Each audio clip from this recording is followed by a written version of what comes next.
دشت صبح قدرمن لیدونکو ستړي مه شئ. د دې مهال د مهمو خبرونو ټولګې ته ښه راغلاست. په سر کې د مهمو خبرونو سرټکي. د ټرمپ په کابینه کې د طالبانو د مخالفانو حضور. د امریکا پخوانی سرتیری د دغه هیواد د امنیت شورا مشر ټاکل کیږي.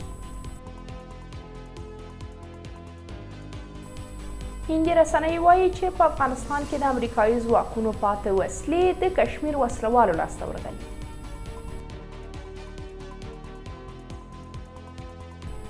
په آذربایجان کې د اقلیمي بدلون نړیواله غونډه.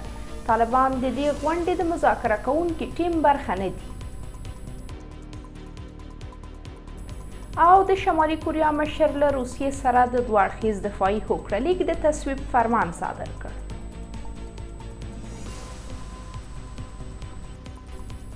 بشپړ خبرونه.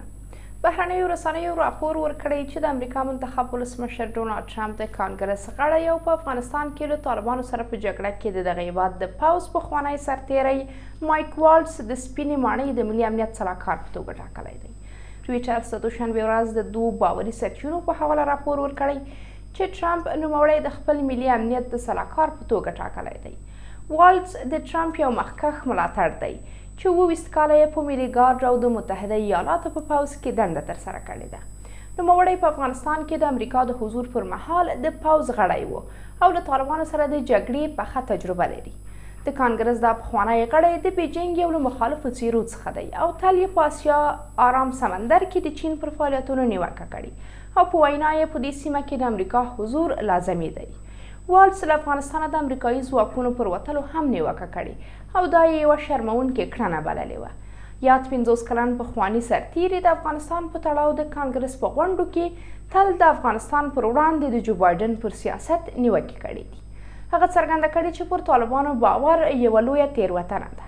والټس اوسمهال د فلوریډا ایالت استازی او د متحده ایالاتو د استازو جرګې د وسلوالو ځواکونو د فرعي کمیټې مشر دی.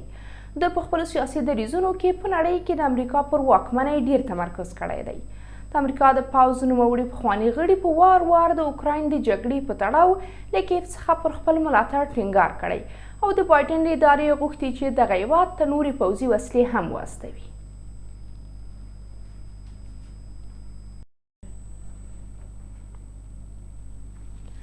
انډیا ټوډے راپور ورکړی چې په افغانستان کې د امریکایي ځواکونو پاتې 3 میله M4 وسلې هندي ځواکونو د پاکستان تر کنټرول لاندې کشمیر کې له وژل شویو وسلوالو څخه ترلاسه کړي دي. دغه رسنۍ د سه شنبې ورځ لیکلي چې دا نښته د جامو کشمیر په اخنور سیمه کې رامنځته شوې ده. د راپور پر بنسټ هندي ځواکونه په دې اړه څېړنه کوي چې د طالبانو تر کنټرول لاندې افغانستان کې د امریکایي ځواکونو پاتې وسلې څنګه د کشمیر وسلوالو لاسته ورغلي دي. سرچینو چې نومونه یې په راپور کې نه ده یاد شوی انډیا ټوډے ته ویلي چې د پاکستان استخباراتو سازمان یا ISI هغو وسلوالو ته چې هند له پولې تیریږي وسلې په اختیار کې ورکوي. د معلوماتو له مخې د پاکستان تر ولکې لاندې کشمیر کې ډیری وسلوال AK-47 او M4 سپکې وسلې کاروي. پاکستاني چارواکو تر اوسه په دې اړه څه نه دي ویلي. دا په داسې حال کې ده چې له دې مخکې هم د پاکستان دولت د مخالفو وسلوالو لخوا په افغانستان کې د امریکایي ځواکونو د پاتې وسلو د کارونې په هکله راپورونه خپاره کړي وو. شاوخوا یوه میاشت مخکې هم د تورخم په ګمرک کې د پاکستان استخباراتو یو غړي له افغانستانه د قاچاق شوي امریکایي وسلو د یو ډک موټر د کشف او ضبط خبر ورکړی و.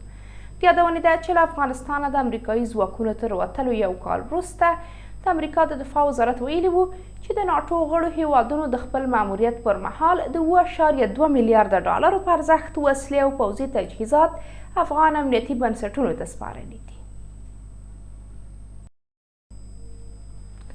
فرانس پریس خبري اژانس راپور ورکړی چې د آذربایجان په پلازمینه باکو کې د اقلیمي بدلون په هکله د 29مې نړیوالې غونډې په اصلي جلسو کې د طالبانو پلاوی حضور نه لري او په دې غونډه کې یې د میلمه په توګه ګډون کړی دی. د طالبانو د چاپیریال ساتنې رئیس مولوي مطیع الحق خالص د دوشنبې ورځ له یاد خبري اژانس سره په مرکه کې ویلي چې اقلیمي بدلون یوه نړیواله موضوع ده او دا مسایل هیڅ پوله نه لري. خالص زیاته کړې چې د طالبانو پلاوي ته د آذربایجان د چاپیریال ساتنې وزیر مختار بابایوف او د اقلیمي بدلون د 29مې دورې غونډې د مشر لخوا بلنه ورکړل شوې ده.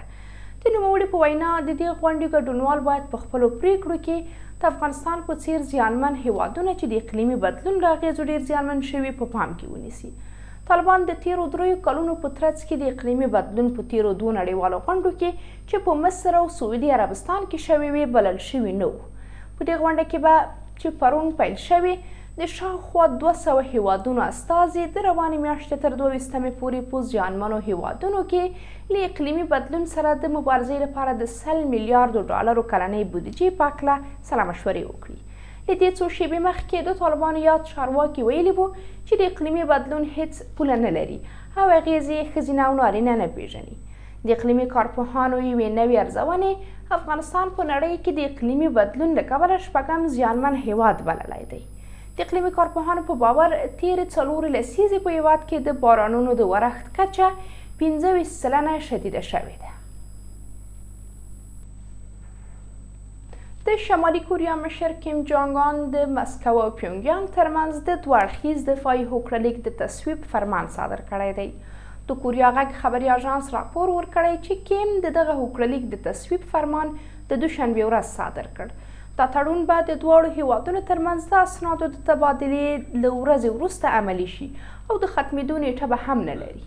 د دغه هوکړلیک د 4مې مادې پر بنسټ هر هغه اړخ چې د یو هیواد لخوا د پوځي برید موخه او په جګړه ییز وضعیت کې وي بل اړخ باید د شته وسایلو له لارې سملاسي همکاري وکړي.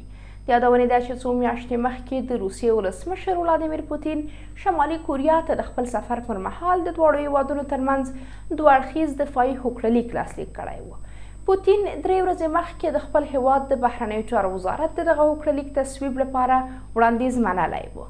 دا په داسې حال کې ده چې له دې مخکې امریکایي چارواکو ویلي وو چې د روسیې او شمالي کوریا لږ تر لږه 50,000 سرتیرې پر اوکراین برید ته له چمتووالی نیسي. قدرمن لیدونکو دا زموږ د دې مهال مهم خبرونه، تر بیا د خدای پامه.